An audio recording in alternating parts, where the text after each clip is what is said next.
Welcome back to the two-piece feed, guys. Welcome back. This week we have the Honourable Peter Malinauskas, 47th Premier of South Australia, member for Croydon. Good afternoon, Pete. Good afternoon, Jesse. Kale, thanks very much for having us. No worries. Thank you for coming on. My pleasure. My absolute pleasure. This has probably been, 4 months in It has been. I remember when we first met and you invited me to come on the program, and I made a commitment, so it's taken a bit of time to get here, but I'm very excited to be able to do it.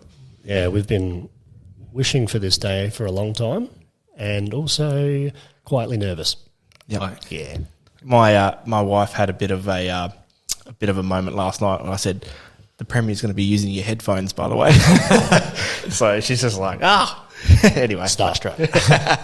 Hopefully I won't leave any earwax in them. No, I don't think you're going to have a problem with that. No COVID protocols. So we've got some questions here, and we sent them through, but you said that they'll be off the cuff. Yeah. So, Peter, can you give us an insight into the man behind the Premier and the face of South Australia? Well, geez, an insight. Well, I don't know. I try and be myself in the media. I think what people want more than anything these days from elected officials is people to be authentic and be themselves. So I don't think there's too much that's not on show on the public record. But in terms of my loves outside of, I do love my job. I thoroughly enjoy this opportunity that I've got. But things outside of that, I'm probably not too dissimilar to most other blokes my age in South Australia. Like I've developed an unhealthy obsession with my lawn. So it's spring at the moment. So I managed to squeeze in a bit of a lawn renovation late on Sunday afternoon. So love spending time with the kids. Love watching the footy. Love having a couple of beers if I get the chance. But so pretty ordinary in that regard. Nothing too exciting. But obviously I've got a different type of job, and that brings with a degree of attention, and that certainly dominates my life these days. Yeah, absolutely. Yeah, Jesse's a big lawn advocate as well. That just pricked my ears up. Yeah, mine's getting done in 2 weeks. Is that right? Yeah. So my Facebook feed at the moment is pretty much three things. So politics, not surprisingly, because I'm interested in politics more broadly, not just local or even Australian politics. The second thing is footy, and the third is lawn. So all those sort of lawn websites or lawn Facebook feeds, I get into it. It's become, like I said, an unhealthy obsession. Oh, we can just hang out on the weekends then. I can just do your reno for you. Well, I've got all the gear in the shed. So I bought the Ryobi 18 volt. The Scarifier? The Scarifier. Did you go to Bunnings for that? Yeah, I got it from Bunnings. Like I said, I used it late on Sunday. So I bought it last year, so I used it last spring, and then I used it this spring, and it does the job really well. So I got a mate who's borrowing it this week. So lawn chat with the Premier. Yeah, right? Sorry. I bought a real crappy one from a guy, and then about a month later, Ryobi released the battery powered one because you helped me with that first reno, and it was horrendous. It was like 40 doing degree day. It was mid 40s. Did he shout you some beers afterwards? No, nothing. Absolutely nothing. Nothing at all. It was like doing jump rope when you're scarifying your lawn. So, but yeah, I got the pros coming in on a couple of weeks' time. Oh, mate. Yeah, I'll be on Instagram using the mid $2,000, $3,000 Cora and air rain. Oh, well played. That's the real deal. Yeah, I'm not coring it this year. No, I did it last year. So we'll see how it goes. But fingers crossed. I haven't had as much time to do this stuff lately. So, but I'm determined to try and get it back in shape this summer. Yeah. Yeah. How many squares are you working off of? That's a good question. It's about, my guess is, it'd be 80 to 90 square metres or thereabouts. Oh, so you work off of all the professional guides of 100 square metres then, because all the herbicides, insecticides, fertilisers. Oh yeah, $20, 100 square metres. Me, I've got 400. Oh so wow! I got to and that's the front lawn. Oh wow, you've got some space. Yeah, I've got a 53 metre frontage. And when it comes to my lawn, I just get Jesse to do it for me. Yeah. Well played. Yeah, absolutely. So on that, Pete, you are probably one of the busiest men in South Australia. So how do you maintain that work-life balance? How do you separate yourself when you clock off? The This is the only part that I genuinely struggle with. Like it, and when I say me, it's not so much about it. It's the impact that it has on my wife and kids. It's hard. Like obviously I'm not at home as much. There's a function almost every night of the week. But Sunday nights we try and make family night. Yep. And have dinner together on Sunday nights, and I'm trying to get better at sticking to that, and was able to do that on the weekend just been. So that was good. After I squeezed in a bit of work on the lawn late in the afternoon, but trying to find time where I can, commit myself to the things that matter most in your life, and obviously that's family is the thing you have to struggle with. But look, I don't complain about it. You put your hand up for this job, it's going to involve a lot of time away, and Annabelle knew about that. It's the kids who aren't party to making that choice that you sort of feel for, but you justify it by saying, you're hoping that you're using this position of influence and authority to hopefully make a difference for them and the community they live in more broadly. So, but it's tricky. That's the honest truth of it. Yeah, yeah. Do you find that you have particular coping mechanisms for that then? Do you, when you have a bit of downtime, for myself personally, I meditate. So I know I can be the best person and the best version of myself for others if I give 20 minutes of myself in the morning, 20 minutes of myself at night to meditate. I'd say there's a couple of things that I try and do when I get a moment. So just a little bit of physical exercise. So I get up pretty early in the morning and try and go for a run, go to the gym. Just going for a run, even if it's just for half an hour, that I find clears my mind. If you do it, and that's got to be, I like doing it early in the morning before the chaos sort of starts. That help, and that is not so much about my physical health, but is about just clearing my mind. I feel mentally a lot better after I do that. I don't feel, when I say mentally feel better, I feel it's like it's a good start to the day, and it does clear your head. And I know this isn't for everybody, so this is just me personally. I am a person of faith. I grew up in a household where we went to mass once a week. Yep. As a young Catholic, I don't go to mass once a week, and you're nowhere near it. But every now and then, I do like to go to church. And like I said, I know this is not for everybody. And when I do that like I said, I don't do it very frequently. When I do go, I find that an opportunity just to reflect, which for me is sort of important. Yeah, yeah. That's probably what we do quite a bit, I reckon, each week. Yeah, we do a lot of reflection. My time to chill out is when we do the podcast, because it's half an hour with my best mate that I can just spit the crap.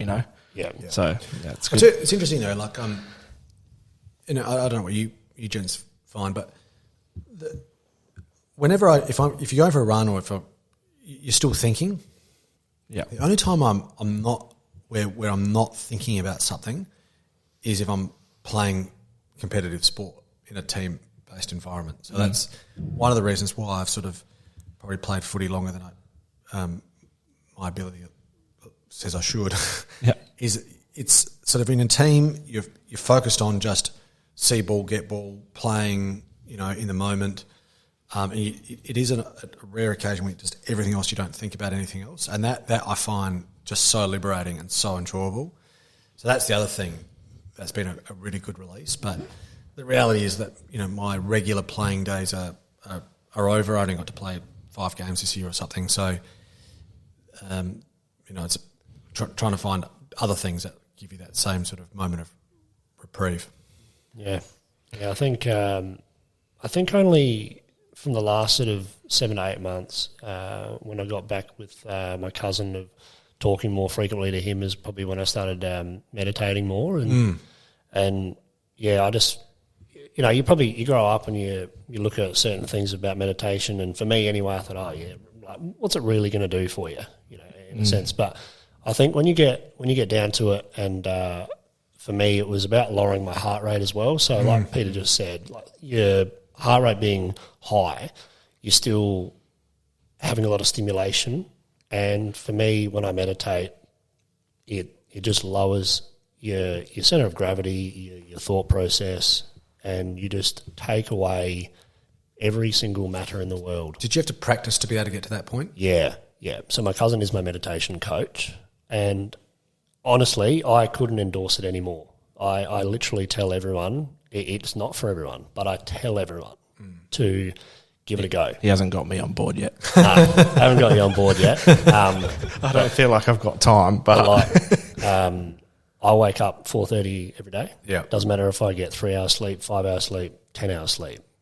I wake up at 4:30 every morning, and I have a set routine that, yes, I'll use the app TikTok for motivational purposes. Yeah. And it just gets me going. I splash cold water on my face. I give half an hour to meditation, half an hour to my puppy.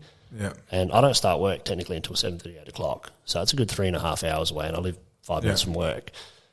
And that just sets me up. Yeah, nice. And the team, 8 o'clock on a Sunday morning, you're rolling in. The store's now open at 9 a.m., which I actually love, to be fair. It just creates such a better, healthy work environment. You roll in and the team going, Jesse, what's going on, mate? Like, you're so full of energy. And I think, I've already been up for 3 hours. Yeah.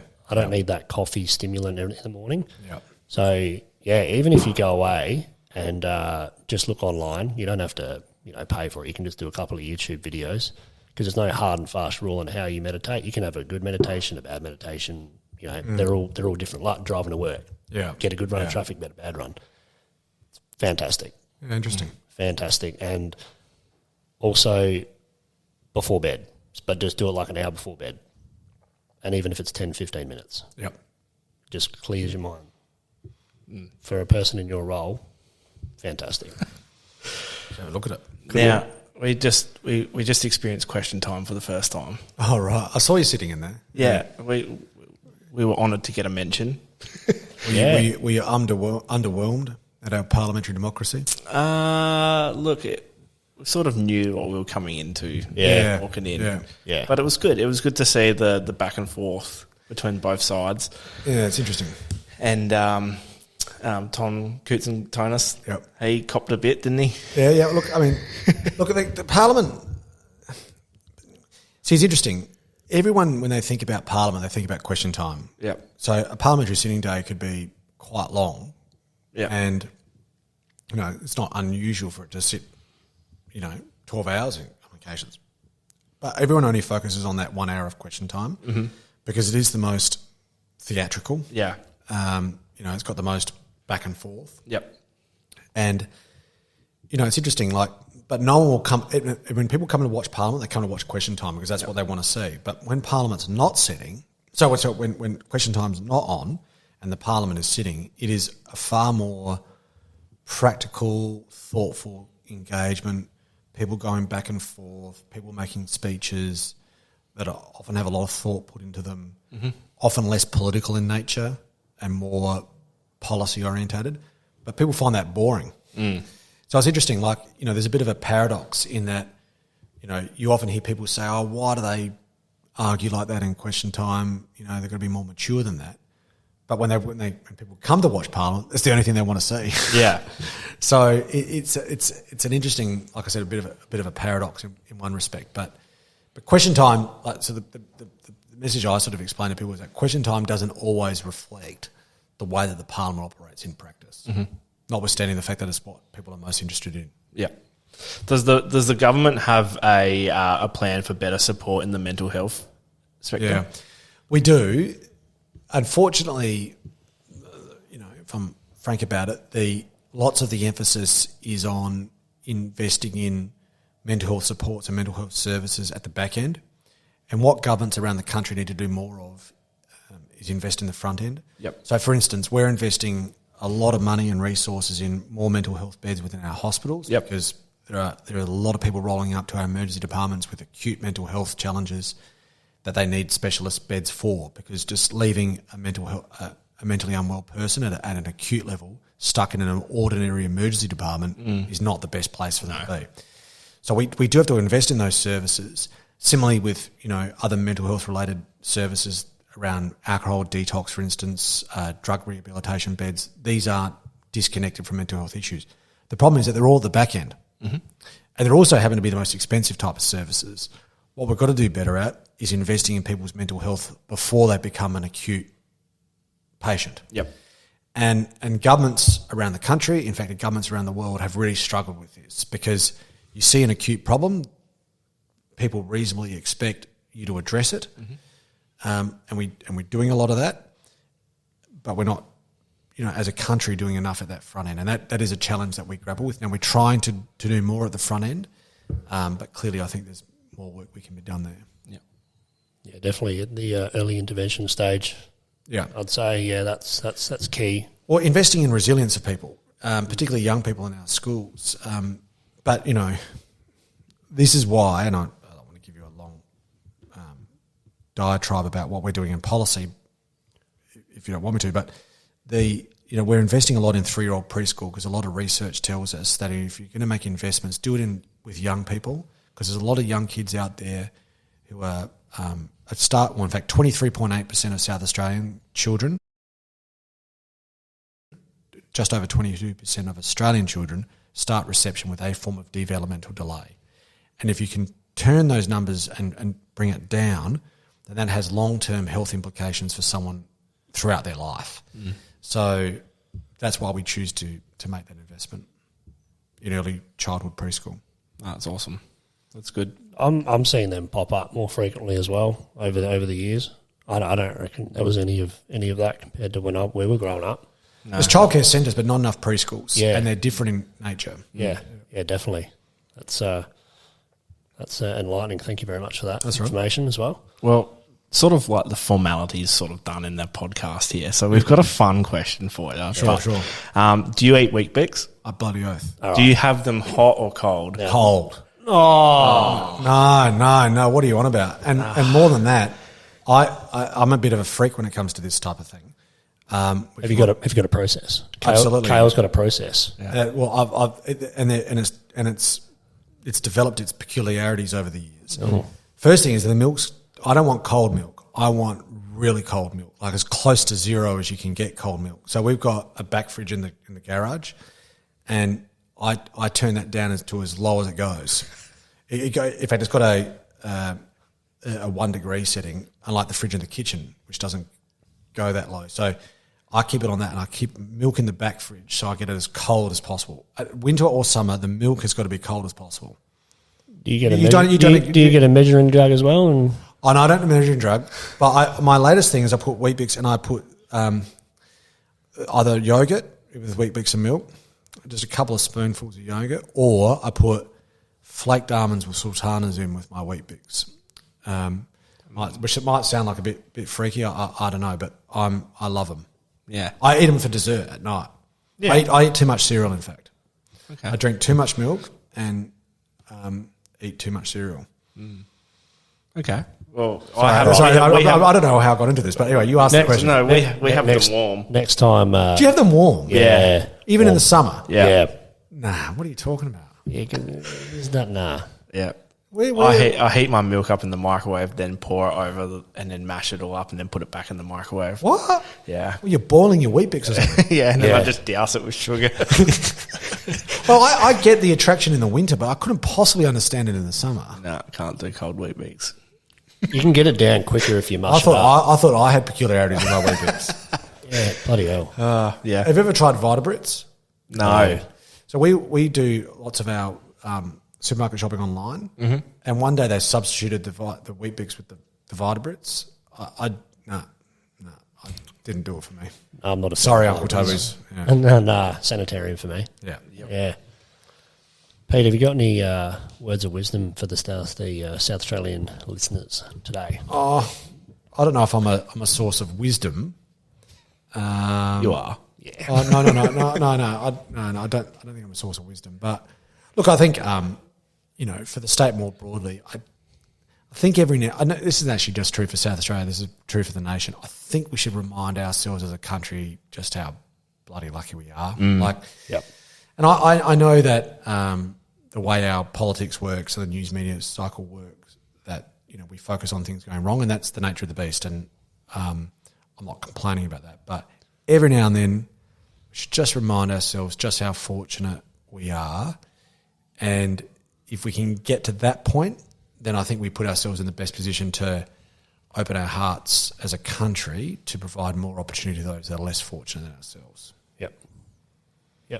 That's awesome. We speak about that weekly. Be grateful, be kind, and be thankful. Yep.